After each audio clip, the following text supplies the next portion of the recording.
Hello दोस्तों, नमस्कार। इस समय गाजियाबाद की सड़कों पे हूँ। तो दोस्तों, मैं बात कर रहा हूँ जनसंख्या विस्फोट के बारे में।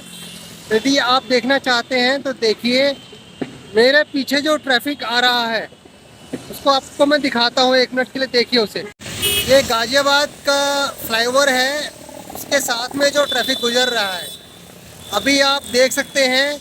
इस समय शाम के 7 बजे हैं और ट्रैफिक की जो रफ्तार है और उस ट्रैफिक में जो भीड़ है वो बहुत कम है। इस हिसाब से देखा जाए तो बहुत कम है। तो दोस्तों, मैं आपको बताना चाहता हूँ, अभी वाहन जो यहाँ से गुजरे हैं 1 मिनट के अंदर जो एवरेज आई है वो करीब करीब 110 वाहन पर मिनट गुजरे हैं यहाँ से, और वो इस समय की एवरेज है। यदि हम दोस्तों, आज सैटरडे का दिन है जब लोग ऑफिसेज बहुत कम जाते हैं, ये उस दिन का नज़ारा है।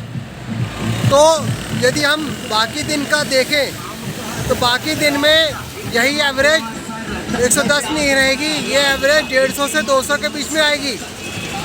दोस्तों, ये जो एवरेज निकली है इसको मैं बताना चाहता हूँ आपको कि ये एवरेज यदि हम लेके चलें 150 वाहनों की एवरेज लेके चलें तो ये करीब करीब 2,15,000 2,16,000 के करीब बनती है 24 घंटे के अंदर।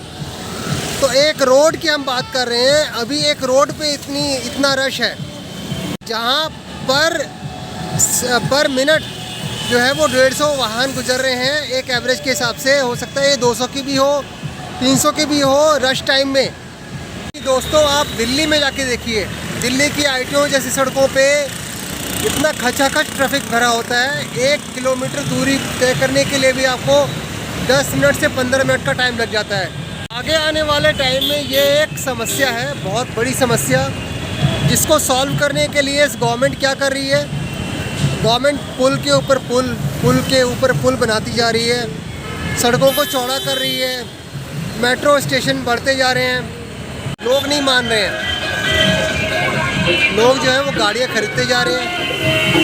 लोगों के पास पैसा आएगा तो गाड़ियाँ खरीदेंगे, और लोग अपनी सुविधा के लिए गाड़ियाँ खरीदते हैं। अपनी सुविधा के लिए लोग गाड़ियाँ खरीदते हैं, एक जगह से दूसरी जगह जाने में कोई दिक्कत ना हो। लेकिन उसका प्रभाव ये पड़ता है कि सड़कें कितनी भी चौड़ी कर ले सरकार, उन सड़कों पर ट्रैफिक आना है, और उन सड़कों पर जैसे जैसे ट्रैफिक बढ़ रहा है वो पॉपुलेशन ब्रस्ट हो रहा है, उसकी वजह से बढ़ रहा है। तो दोस्तों, मैं ये कहना चाहता हूँ, ये जो है हाल ये शहरों का ही नहीं है। आप गांव जाके भी देखिए, हम लोग जब छोटे होते थे तो उस समय बहुत कम बसें चलती थी, बहुत कम जीपें चलती थी। आज वहाँ पर इतना रश है, वहाँ पर इतना रेला लगा है कि वहाँ पर भी सांस लेने में आपको तकलीफ़ होती है। यहाँ की हम जाके ये कहते थे कि गाँव में जाने पे आदमी को स्वच्छ हवा मिलती है, आदमी स्वस्थ रह सकता है, वहाँ पर जाके खुशहाल रह सकता है यदि वहाँ की आबो हवा इतनी अच्छी है। लेकिन अब नहीं दोस्तों, अब पहले ऐसा ज़माना नहीं रहा। दोस्तों, लोग जो हैं अपनी सुविधा के लिए गाड़ियाँ खरीदते हैं, उनको रोकने का ना मेरा अधिकार है ना किसी और का, क्योंकि यदि उनके पास पैसे हैं तो उसका यूटिलाइज़ करेंगे वो अपनी सुविधा के लिए। लेकिन क्या हमें ये सोचना नहीं चाहिए कि अपनी सुविधा के लिए तो हम गाड़ियाँ खरीद रहे हैं, लेकिन इससे हमारे फ्यूचर का क्या होगा, हमारे बच्चों की फ्यूचर का क्या होगा। दोस्तों, जैसे जैसे टाइम बढ़ता जा रहा है वैसे वैसे आप देख सकते हैं ट्रैफिक रुकता जा रहा है, ट्रैफिक बढ़ता जा रहा है, ट्रैफिक की लाइन लंबी होती जा रही है। आज से 10 साल पहले आपने ये पुल नहीं देखा होगा गाजियाबाद में, ये जो मेट्रो का पुल है, ये अभी कंस्ट्रक्शन हुआ है इसका। क्या सरकार एक ही पुल बना के छोड़ देगी, उसका सॉल्यूशन हो जाएगा? या इस सरकार को हर 2 या 3 साल में एक नया पुल बनाना पड़ेगा, क्योंकि जनसंख्या विस्फोट तो रुकेगा नहीं। दोस्तों, जनसंख्या विस्फोट ना हो या एक धीमी गति से जनसंख्या बढ़े, एक नॉर्मल वे में बढ़े, उसके लिए गवर्नमेंट ने बहुत प्रयास किए हैं, कर रही है और करती रहेगी। लेकिन हम लोगों का भी कुछ एक कर्तव्य बनता है। आज से कुछ साल पहले देखें, हर गली हर कॉलोनी में देखें तो जो लोग वहाँ रहते रहते थे, लोगों ने कई घर बना लिए, कई कमरे बना लिए, लोगों ने अपने घरों को किराए पर देना शुरू कर दिया। जिन घरों को लोगों ने किराए पर देना शुरू किया, आप उनमें ये तो देखिए कि उनमें रहने वाले लोग कहाँ से आए हैं। वो इसी देश के वासी हैं या कहीं से भी आ रहे हैं, नेपाल से आ रहे हैं, बांग्लादेश से आ रहे हैं। आप उनको रेंट पे रहने के लिए दे रहे हो बिना उनका इंस्पेक्शन किए, बिना उनका पुलिस वेरिफिकेशन करवाए, और ये बहुत ज़रूरी है। मोदी सरकार इसके पीछे पड़ी हुई है कि आप देखिए, आप ध्यान दीजिए इस चीज़ को। दोस्तों, हमारा जो देश के प्रति कर्तव्य है वो हमको ज़रूर निभाना चाहिए। पैसे के लालच में कुछ लोग अपना मकान, अपना घर जो है वो किराए पे ऐसे लोगों को दे रहे हैं जिनके बारे में वो पूरी वेरिफिकेशन नहीं करवाते हैं, उनके बारे में सब कुछ नहीं जानते हैं, वो किस तरह के लोग हैं, वो कहाँ से आए हैं। हमारे देश में संसाधनों की कमी नहीं है, ना ही कभी रहेगी।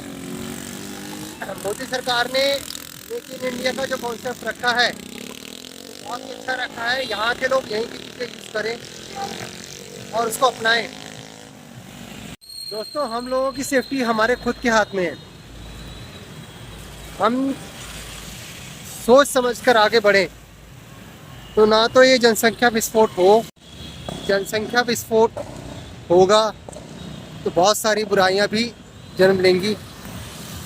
जब लोगों को रोज़गार नहीं मिलेगा तो कुछ ऐसे गलत संगत में पड़े हुए व्यक्ति चोरी चिकारी, मारपीट, लूटपाट सब कुछ करते हैं।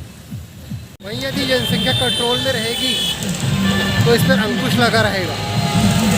जनसंख्या विस्फोट पर विचार विमर्श करना बहुत ज़रूरी है। मैं ये समझता हूँ कि इसके बारे में सिर्फ यदि मैं ही सोचूं तो ये पॉसिबल नहीं हो पाएगा। ये आप लोगों का मुझे सपोर्ट चाहिए होगा।